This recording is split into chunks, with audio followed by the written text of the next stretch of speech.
be here with you.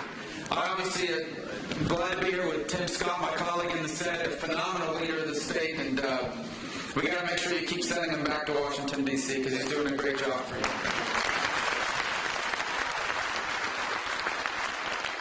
And Trey Gowdy is a superstar. He truly is, and I'm so honored that he's a part of our team, and it's just an incredible leader as well, and everything he does, so principled.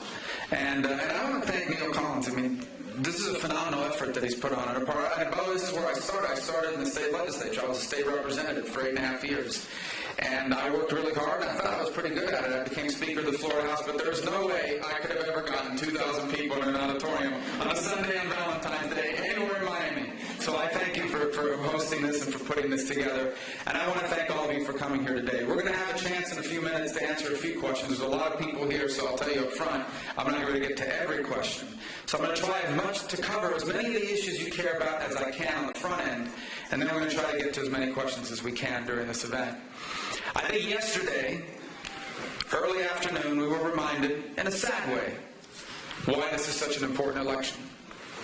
Justice Antonin Scalia will go down in history as one of the greatest justices that ever served on the Supreme Court. And the reason why he will go down as one of the greatest justices in the history of the Supreme Court is because he actually understood the job of the Supreme Court. The job of the Supreme Court is not to write the law. That's what the legislature does. The job of the Supreme Court is not to change the Constitution. That's why we have Article 5 in the Constitution. The job of the Supreme Court is to apply the Constitution and the legislation created by Congress based on the original meaning of the words in those documents. That's the job. And when that breaks down, the Constitution is in danger. When the Constitution becomes susceptible to the fads of the moment, what does society want it to be? When you start believing it, as the left does, that the Constitution is a living and a breathing document, it loses its purpose. The meaning of the Constitution, as it was written by the people who wrote it at the time, that is what we need in our justices. And Scalia understood that better than anyone that's ever served, and we have lost him. Now we commend his soul to God. We pray for his family, and now we pray for our country, because that vacancy will have to be filled. And it will be filled by the next president, not by this one.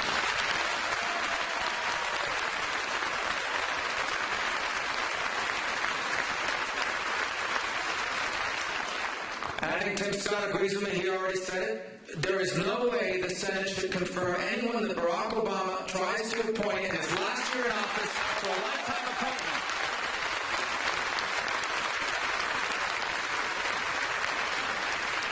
The next president of the United States will fill that vacancy in a court right now that's evenly divided 4-4. 4 people that understand their job, 4 people that do not. And we're missing one. What's at stake here? The Commerce Clause. It's a big deal. We have a court today that believes the Commerce Clause, if you read what they wrote about in Obamacare decisions, it means the federal government can do anything. It can theoretically be in charge of everything in this country using the Commerce Clause. What's at stake here? The issue of life, the protection of unborn life. Do states have the right to limit it? That's at stake here. You know what's at stake here? The Second Amendment. The right that you have to protect your family and your property from terrorists and murderers and criminals. All of this is at stake here. The division of power. At the very essence of our country. That's why we can't lose this election. What kind of Supreme Court justices are we going to get if Bernie Sanders is elected? Okay, I won't even have to answer. You know already.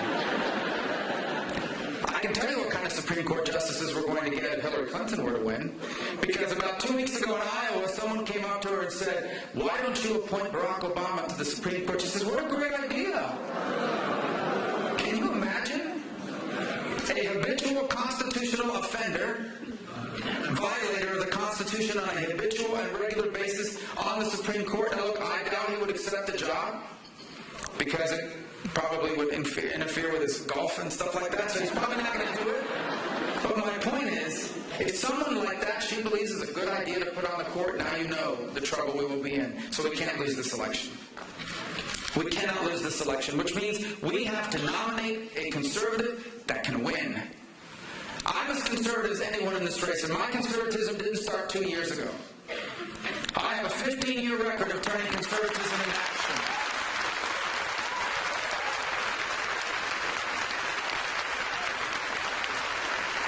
We've had these debates, and they were talking about eminent domain. You know, Florida has some of the best eminent domain laws. In Florida, a private developer cannot come in and use the government to take away your property and turn it into a hotel. You know why? Because when I was in the legislature, we passed a law that prevents that from happening in Florida. When I was in the Speaker of the Florida House, we reformed our curriculum. Guess how we didn't do it? We didn't do a Common Core. We didn't rely on the federal government. We did it with school boards and at the local level.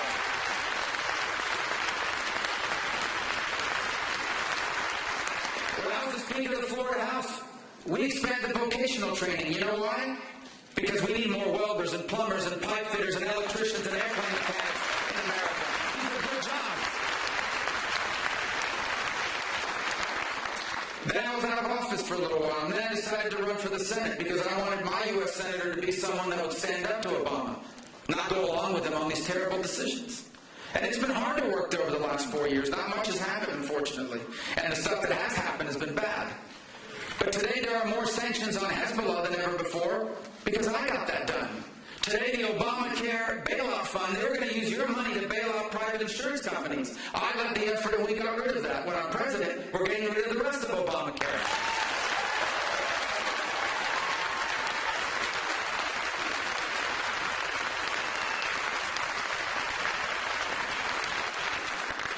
Today, you can fire someone at the VA who's not doing a good job. You know why? Because we led the effort and we passed the law. I did. In confidence, working with Democrats. You know who the chairman of the committee was that agreed to finally do it and gave in? Bernie Sanders.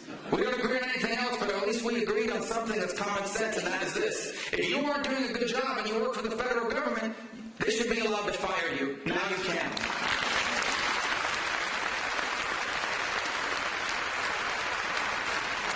Conservative as anyone running for president, but I'm a conservative that can unite the party. You saw last night how divided this party is. We cannot win. Hillary Clinton wins if we're divided. If in October we're still fighting against each other, if in September we're still fighting against each other, if in August we're still calling each other names, we lose. And they know it. They want us to keep fighting with each other. We're not going to agree on everything. Okay? Even here in South Carolina. You have to choose between Clemson or USC. You're not going to agree on everything. All right. So anyway, I have no side. I'm a Florida Gator. You all hate me. So that's fine.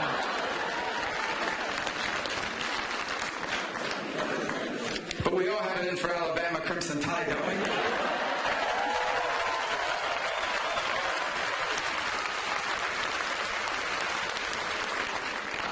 Pay a price in the Alabama primary, but that's fine. I'll win the Auburn vote, I'll probably lose the Crimson Tide.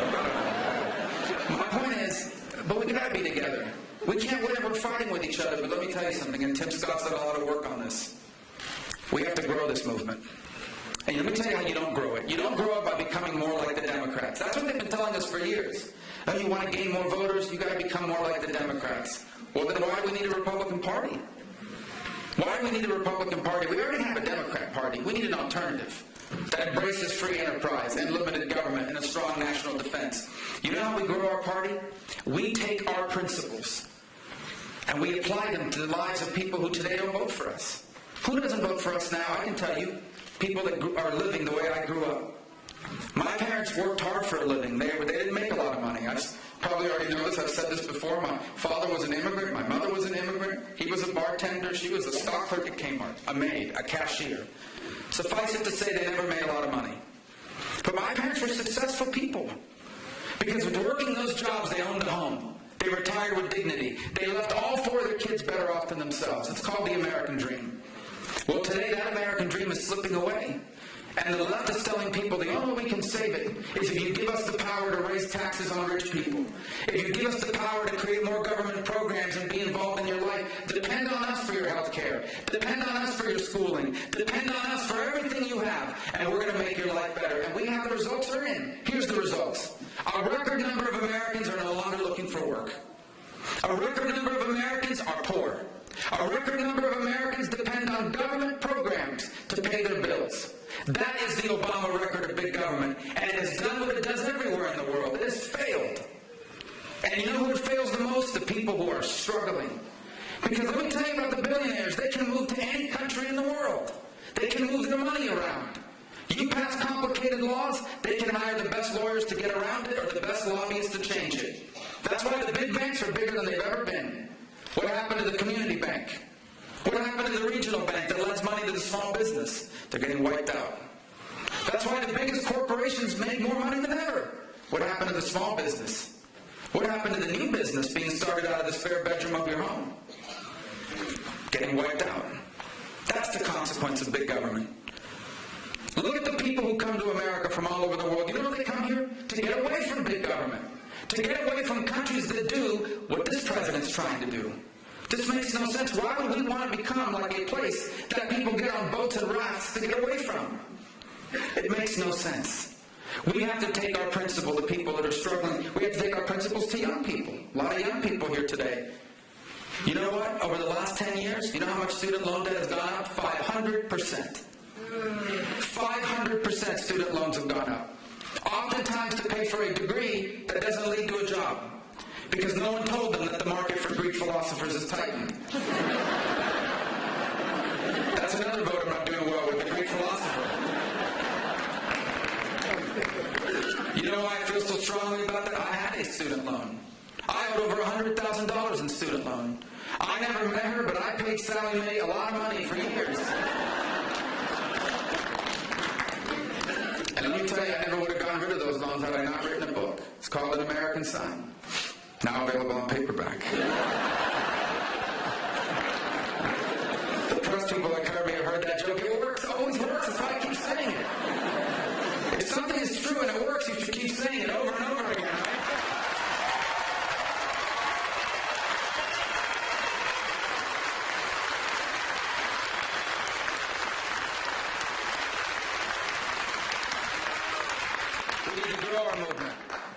We need to expand our movement to reach people that don't vote for us now, to expose the lie of big government.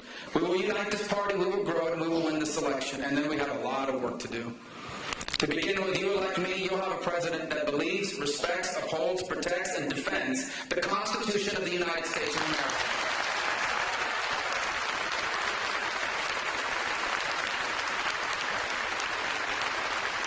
A president that defends the Second Amendment, not undermines it. A president that defends religious liberties, not undermines it. A president that understands that not every problem in this country has a federal government solution.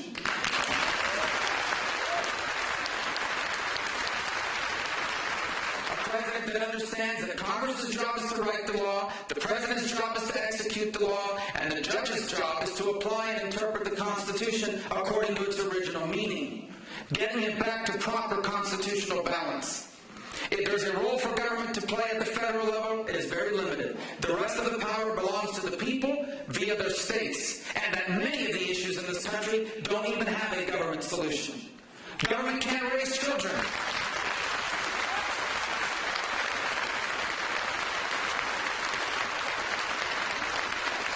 You nominate me, you'll have a president that knows that presidents don't create jobs. I always laugh when I hear people say, when I was governor, I created 3 million jobs. Well, you're either not telling the truth, or you grew government by 3 million jobs.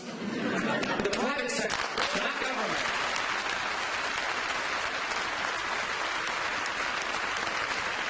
You may be your president, we're going to re-embrace free enterprise. Because it is the only economic model in the history of mankind where you can make poor people richer without making rich people poor. Where everyone can be better off without having to make anyone worse off. We are going to re-embrace free enterprise by doing what Nikki Haley's done here along with your legislature. Cutting taxes and rolling back regulations.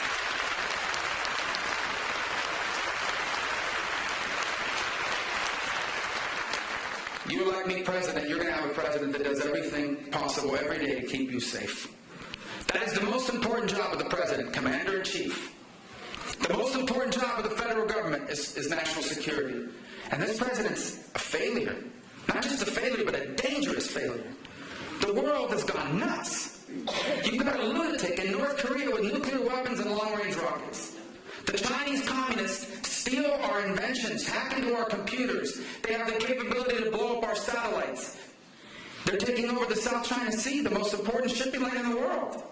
Vladimir Putin is now invading and taking, he controls 20% of Georgia.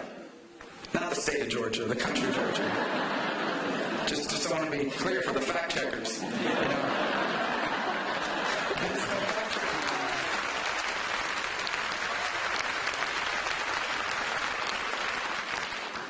He's invaded Ukraine and taken over Crimea. He's now in the Middle East, sowing all kinds of instability at the expense of our national security interests. And the Middle East is a mess. Our strongest, most important ally in Israel has been betrayed by this president. A president that has cut a deal with Iran that gives Iran $100 billion of sanctions relief, which Iran's going to use for what? To build orphanages? To build schools and roads? No, they're going to use it to build a nuclear weapon and a long-range rocket to hold the world hostage with it. And then you have ISIS, which the president often describes as the JV team or a bunch of killers on the back of a pickup truck. It's absurd. They're the most dangerous, radical, jihadist Islamic group in the history of the world. It's a group that beheads people, burns people alive in cages. It's a group that takes 10-year-old little girls and auctions them off as brides to their killers. And in the face of all these dangers, what is he doing to our military? This is not an exaggeration what I'm about to tell you. These are the facts. Our Navy is about to be the smallest it's been in 100 years. The Army is about to be smaller than it's been since the end of World War II. Our Air Force is about to be smaller and with older airplanes than it has been in our history. The average age of an Air Force plane now is 27 years old, which means the pilots are younger than the planes.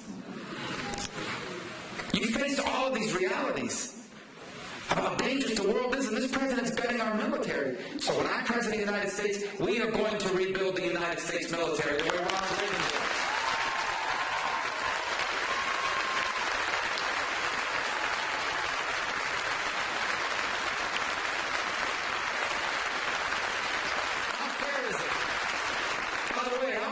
To our men and women in uniform now. We're sending them into harm's way. We're still asking them to do things, dangerous things, but with older airplanes and less of them. With an older Navy and less ships. With less people fighting alongside them. It's unfair to them. The other thing we have to do is have a real war on terror, not this fake war on terror, a real one. Which means this. We're going to have the best intelligence agencies in the world, and we're going to find where the terrorists are. And then our rebuilt military is going to destroy them. But we may capture a few of these people alive. And if we capture them alive, they're not coming to South Carolina, they're not going to get a court hearing in Manhattan, they're not going to be read their Miranda rights, they're going to Guantanamo Bay, and we're going to find out everything they know.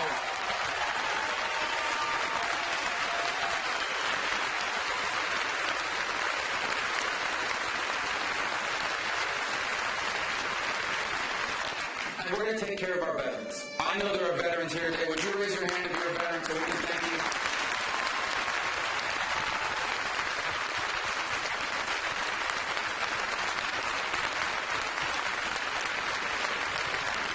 Coming in, I was informed that we may even have a couple of veterans from the Second World War, the greatest generation. We want to especially thank you for your service to our country.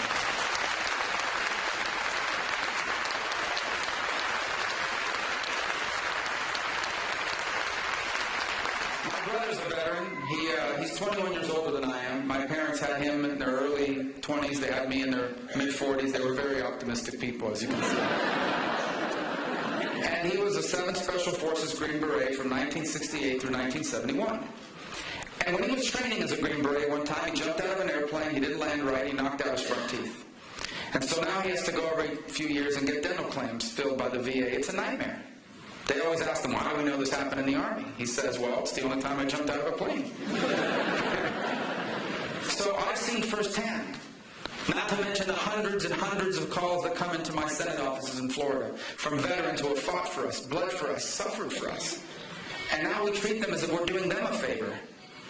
We're going to fix the VA when I'm the President of the United States. Because not only are you going to be able to fire people that aren't doing a good job, when I'm President, our veterans will be able to take their VA benefits to any hospital or any doctor they want to take those benefits to.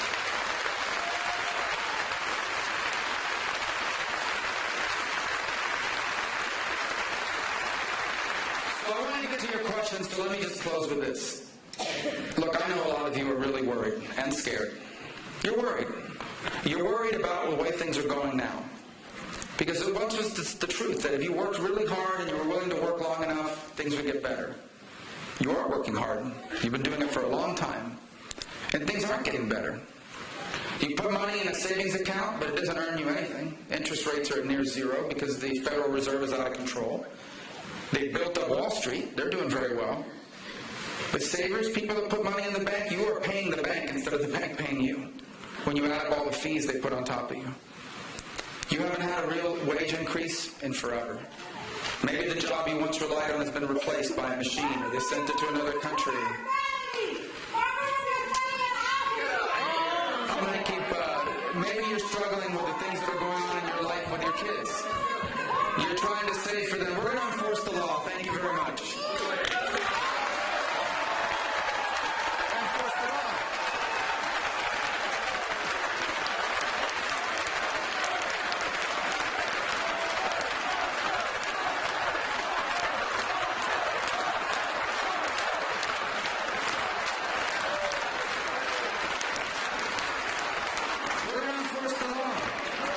There's no country in the world more generous than we are on immigration. 1 million people a year come here every year legally.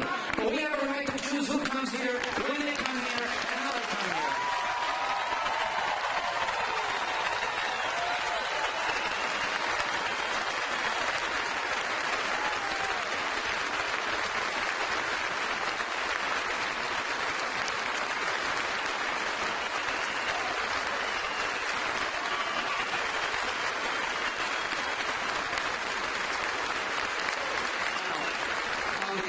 Going back to the times are tough, because they are.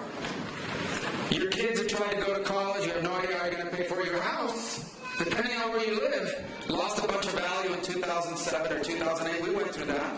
We bought a house in 2005. By 2008, it had lost a third of its value.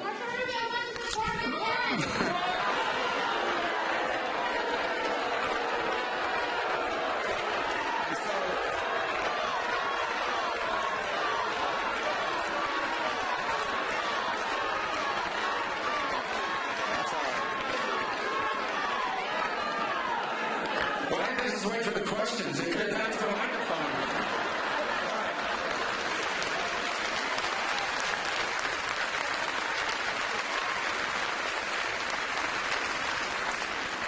You try to start a small business, but it's harder than ever. The regulations, the tax code, everything is so complicated and so difficult.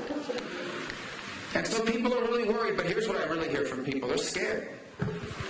One of the most common things I hear out there is, I'm worried, things aren't going good for me, but I'm really scared for my kids. What kind of country are they going to have? What will the world look like, and what will America be like when they grow up? Well, that's what we're deciding this year. That is at its core what 2016 is all about. That's why I have said many times, this election is not just a choice between political parties. This election is a referendum on our identity as a nation and as a people. I know what this country will look like if Bernie Sanders wins, because he's a socialist. When you call someone a socialist in politics in America, they almost always deny it. Bernie says it on his commercials. But look, I respect him. He admits it. Hillary Clinton, on the other hand, is unqualified to be president of the United States.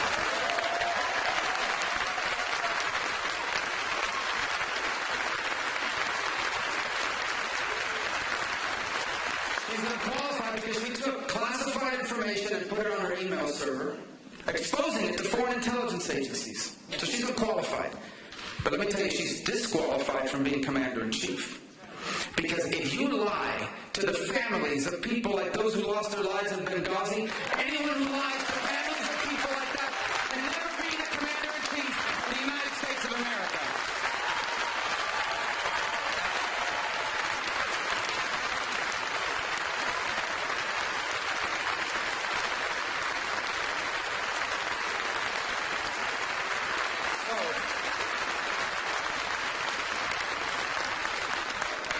So Bernie's a socialist and she's disqualified. We have no choice but to win.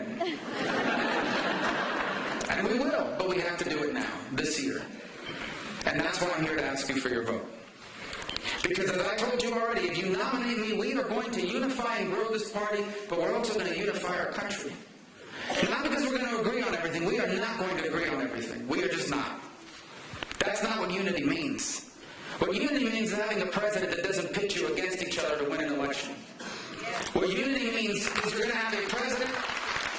What unity means is you're going to have a president that loves the American people, even those that don't love him or her back.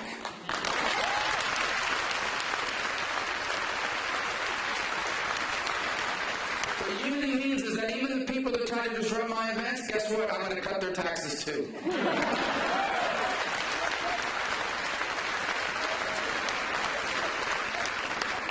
We have a chance to do something special. Because as difficult as things may seem right now, I believe we are a few important decisions away from ushering in the greatest era in American history. This new economy, this 21st century, is tailor-made for us. There's no people in the world that are more productive. There's no people in the world that are more creative or more innovative. But we have to do it now. And when I'm president, we will do it now. You see, what we are being asked to do is no different than what every generation before us did. For over 2 centuries, each generation of Americans has left their children better off because each generation before us, they confronted their challenges. They embraced their opportunities. A moment ago, I referred to the greatest generation. You think they had it easy? World War II was just as scary, if not more so, than any war humanity ever faced. They grew up in the Great Depression and were sent off to war and died by the hundreds of thousands. Then they came home and had to rebuild their lives in this country. They never had it easy. But they, like every American before us, confronted their challenges. They solved their problems. And that's why we inherited from our parents and grandparents the single greatest nation in the history of mankind. Now our time.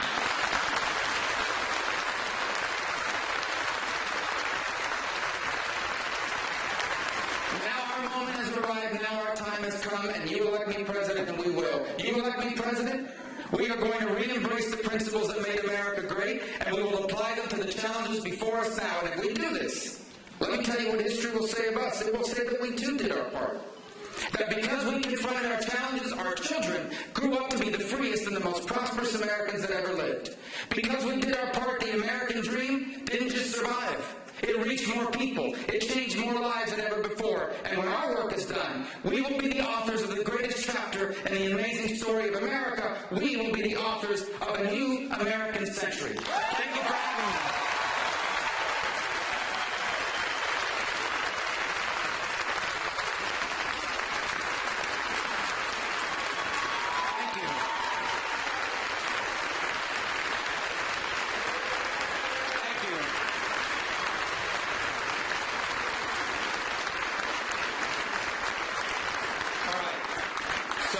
We have time for just a handful of questions. There's a lot of people here. This is pretty good. Most of these town halls like 150, 200 people. There's a lot of people. So we look forward to answering your questions. How are we doing this, guys? Okay, that gentleman with the flag right there has a mic. If you'll find the microphones, and that gentleman in that aisle as well. And of course, Trey and Tim Scott are available as well to add into any of these questions, any answers that they might have. Or you can just ask them a question. I can drink some water.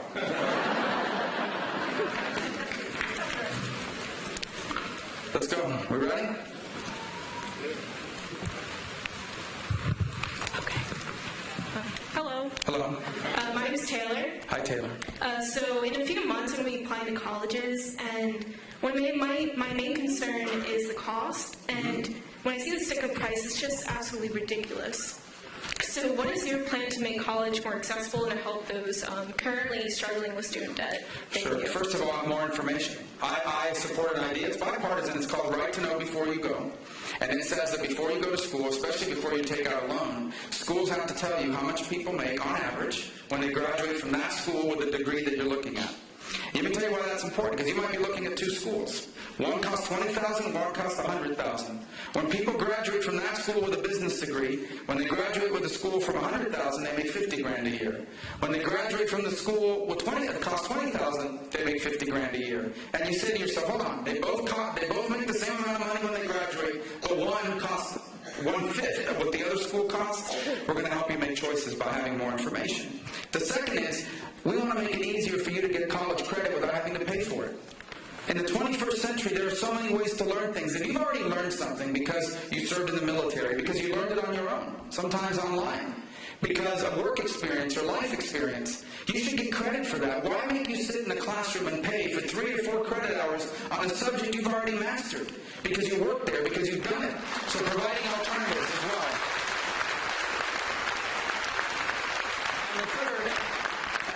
alternatives to student loans. And that's why I have something called the Student Investment Plan, which is really good for graduate students. It allows you to go to a private investment group and have them pay your college tuition instead of a loan. They're investing in you the way they would in a small business. If you graduate, make a lot of money, and are financially successful, they make a good investment. They make a profit. If you don't, they're stuck. They made a bad investment. It's better than a loan because they're on the hook, not you, and because it doesn't sit on your credit report. Because these student loans sit on your credit report. I can tell you when I had that student loan and we went to apply for a mortgage, they counted the student loan against you. The difference is it had no equity in it. I couldn't say, well, it's a really good student loan. And it had no equity in it. So student loans can be debilitating, especially when you get to graduate school. But you should be able to go into college or be able to get credits outside of the traditional classroom setting. And if we had an alternative accrediting model, which today is a cartel that controls college education and decides what credits count and what credits don't, we create an alternative accrediting model to allow you to get as many credits as possible for what you've already learned. You can learn a lot today without having to sit in the classroom. And instead of having to spend 4 years there, you may only have to spend 2.5 years there. And for some people, you can get an entire career. By the way, the other thing we need to do is more alternatives to traditional college for non-traditional students. Someone who's 35 years old and has to work full-time. So, we have the most comprehensive agenda of anyone running for president, especially on the Republican side. It's all on my website, marcorubio.com. It's also in my second book called American Dreams, available on paperback as well. That highlights a lot of this. Of course, it's an issue that's very personal to me, not just because I have student loans, but because my daughters, my two oldest, I have 4 kids. They're here somewhere, but they didn't come out. Sometimes they come out, sometimes they don't.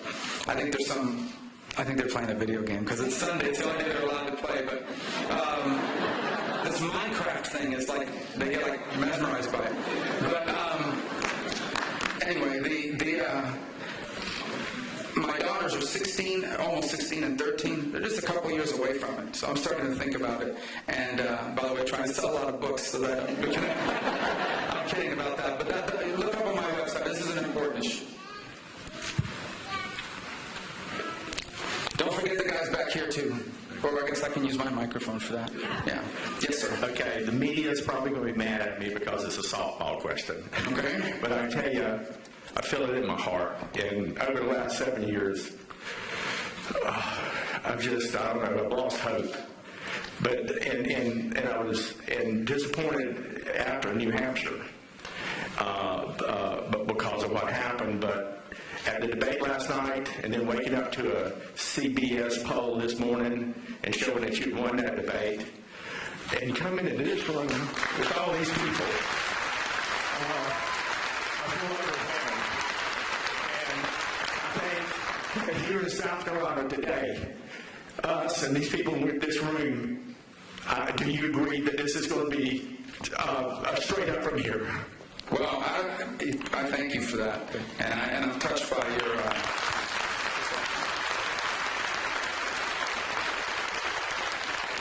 I would say 2 things about it. Number one is, sure, like anyone else, there are times when you don't like what happened on that particular day. Here's where I find my solace: God's in control of everything.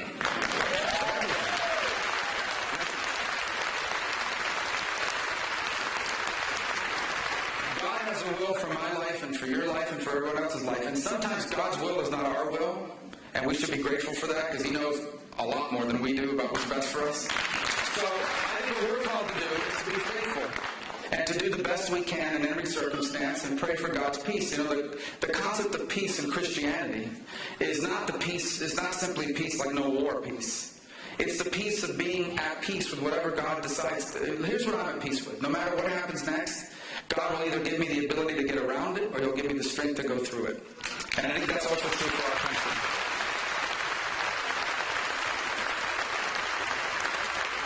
So, I cannot complain. My parents came here with nothing. They could have gone to any other country in the world. They came to the United States. I thank God for that. He's blessed me with 4 incredible children and a loving and godly wife. I'm a blessed person. And I'm blessed to be part of this process. I'm blessed to be standing in front of you here today. I'm blessed that every single one of you came. I'm blessed that I have such great supporters as Neil and Tim and Trey. I am so blessed that for me to complain about anything would truly be greedy. But I thank you for your support, and I do feel good about it. I do feel great about our momentum, and more importantly, I feel optimistic about America. You know why? Because America's not a government. Our government's messed up. Our country, you are our country. And tomorrow morning, well, maybe not tomorrow morning because it's President's Day, Tuesday morning you're going to get up and go to work. You're going to raise your families, you're going to run your businesses, you're going to volunteer in the community, you're going to donate to charity. That is America. And that's as great as it's ever been. Our government's messed up. We're going to fix that in 2016. And I thank you for your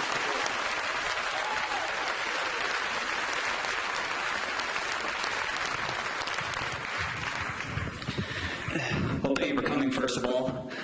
My question is, I blame the media partially for this. In the 21st century, one of the biggest divisions we have right now is race divisions. And I have a black girlfriend, so we experience it a lot being an interracial couple. So my question is, obviously you can't pass a law, but how can you lead us as one nation to be more together again in terms of race and have connections and trust in our local law enforcement again? Well, let me just say a couple points about that. Number one is, let's stop and take a deep breath here and recognize that the overwhelming majority, and I mean the overwhelming majority, I don't know the numbers 99.9 or 99.8 of our law enforcement officers are good, solid people who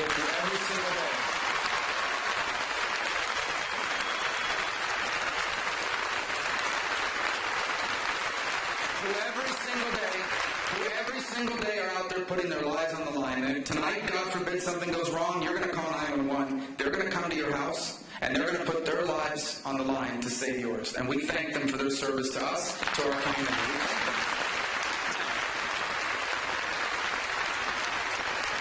We must also acknowledge that there are communities in this country in which minority communities have a bad relationship with local government and with police departments. That exists in this country. I'm not sure a president in and of themselves can solve that problem, but it's an issue. Here's the way I would put it. You have a substantial percentage of the American family who feels like they're treated differently, and whether you agree with them or not, and I've seen it, I have seen evidence that there are people that are treated differently. And you know that this is true in some instances, whether it's, I'm not talking specific about law enforcement, just in general, but if you have a significant percentage of the American family that feels this way, then we have a problem, whether you agree with it or not, that we have to address, and we will as a nation, as a people. We cannot fulfill our destiny as a country if a significant percentage of the American family feels as if they're being treated differently and left behind. And we will acknowledge that, and we will work on it together. We already have, and let me tell you a great example of it. The state of South Carolina. What we have done here is inspiration.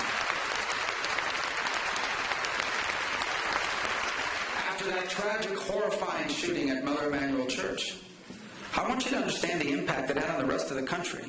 When those families stood up and forgave the killer, first of all, they were living out the teachings of their faith, but second of all, it was breathtaking to watch from abroad, especially people that may not be alive in the spirit, to see people stand up who just had their family members murdered and say, we forgive the killer.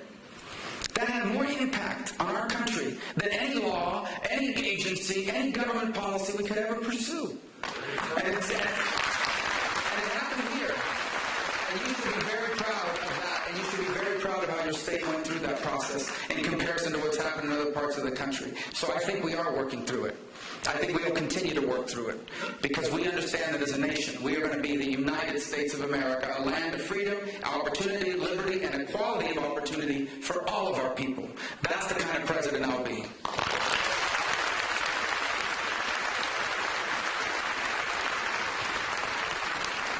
have time for 2 more questions.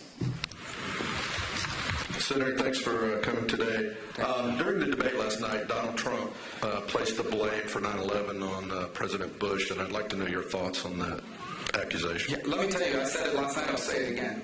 I am grateful. I thank God that on 9/11, September 11th of 2001, the name on the door, or the name on the desk in the Oval Office was George W. Bush and not Al Gore.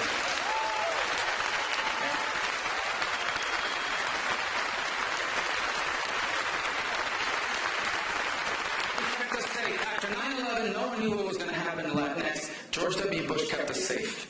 And we are forever indebted to him for what he did. And it wasn't easy. presidency. He got criticized, attacked. He still is being attacked and criticized. We have a president who's 7.5 years into his presidency still blames half of everything on George W. Bush. And George W. Bush has so much class that he doesn't complain, doesn't fire back. He kept us safe. And what I said last night is true. Osama bin Laden was alive on September 11, 2001 because Bill Clinton didn't kill him when he had a chance to do it. When he had 4 chances to do it.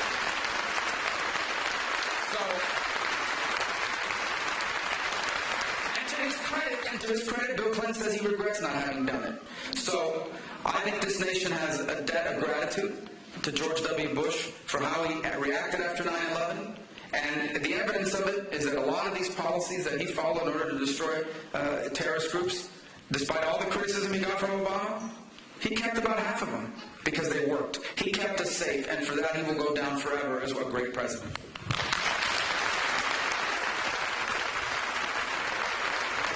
One here and then one here. Here, just had her hand up. Okay, I'll get right. Let me just get the young lady back here for a second.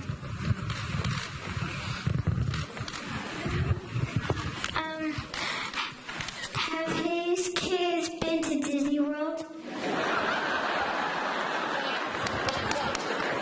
My kids been to Disney World. Yes, they have, and even with the Florida resident discount, it's still too expensive.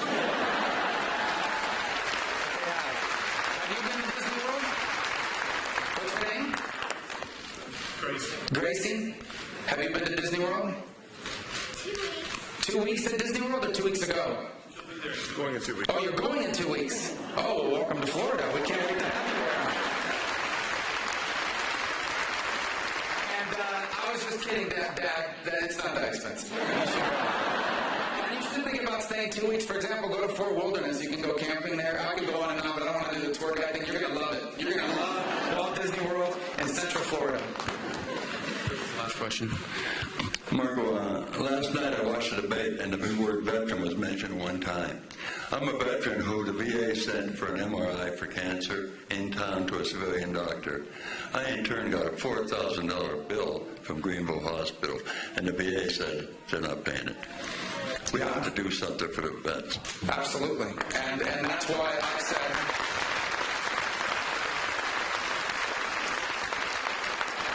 This is true for Trey and Tim as well, and you may want to talk about this in a moment, but about a quarter of the calls, and at this point about 20 to 22% of the calls we get in our office are VA related. And what we are saying now, and what I will do as president, is I will allow you to use your VA benefits as any insurance. You will be able to go to Greenville Hospital. You'll be able to go anywhere you want, and that VA will have to pay for your treatment because the benefit belongs to you.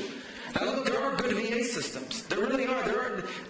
We have to remember there are good people at the VA.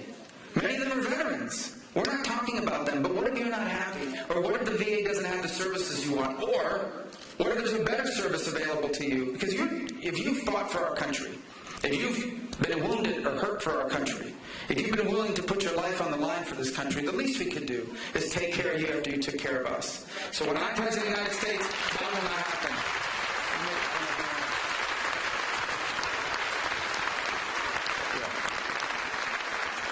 Sir, let me give you my card as well, because we passed a bill last year that basically says that if you are within 40 miles, if you're outside of 40 miles, you can't find the expertise, you can go to another facility. If they didn't have the expertise at the VA here locally, there should be some assistance provided. My office, we're happy to help you with that. That's one of the reasons why we got that done last year. So,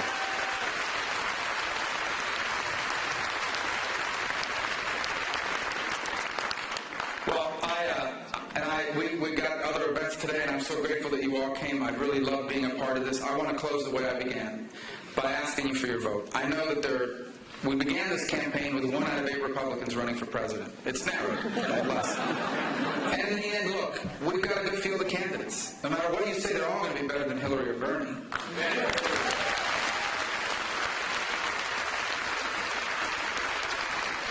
None of them is a socialist. None of our candidates is under FBI investigation. So we've got a good group. But out of that group, I'm asking you to vote for me.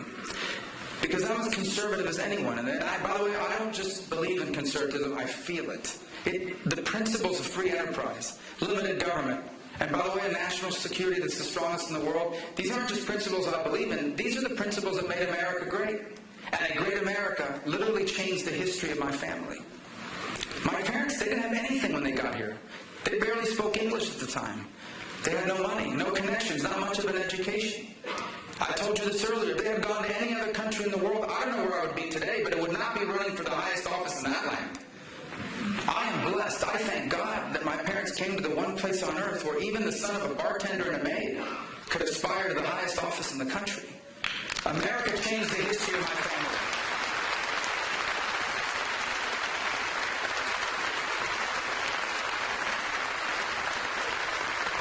Keeping this country the greatest nation in the history of the world is not just a political position for me. It's personal. It's part of a debt I owe America I will never be able to fully repay. And God has given me the opportunity to serve in public service, potentially in the highest office in the land. No one running for president feels more passionately about those principles than I do. But I'll unite this party. I can bring us together faster than anyone else on that stage. You saw that last night.